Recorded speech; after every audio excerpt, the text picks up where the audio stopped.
बस हकीकत ॿाहिरि आई आहे। जाम माण्हुनि खे ॻाल्हि ख़बर न आहे छा थिए थो। हाँ हाँ त जाम सुठो लॻियो पिक्चर ॾिसी करे। एटलीस्ट असांजी जनरेशन खे त ख़बर पवंदी हाणे।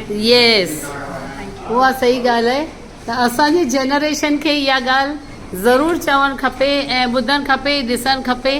इहो मैसेज घर घर में वञे त सिंधी नारी सभ ते भारी।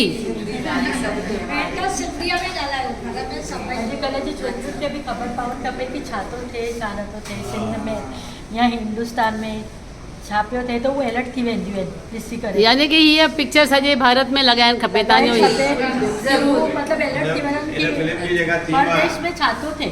हिन फिल्म जी जेका थीम आहे असांखे हिंद में सिंध ठाहिणी आहे, उहा हिंद में सिंध तॾहिं वञी ठहंदी जॾहिं सॼे भारत में इहा मूवी वेंदी ऐं सभिनी जी जेका इच्छा थींदी त असांजे हिंद में सिंध ठही वञे।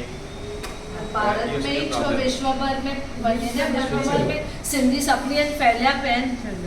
सॼे जहान में सिंधियुनि पंहिंजो पेर तव्हांजो चवण जो मतिलबु आहे कि हर सिंधीअ वटि इहो मैसेज वञणु खपे, चाहे देश हुजे या विदेश हुजे। हर सिंधीअ जे घर में इहो मैसेज विझणु खपे त पंहिंजी रक्षा पाण कयो। पार्टिसिपेट करणु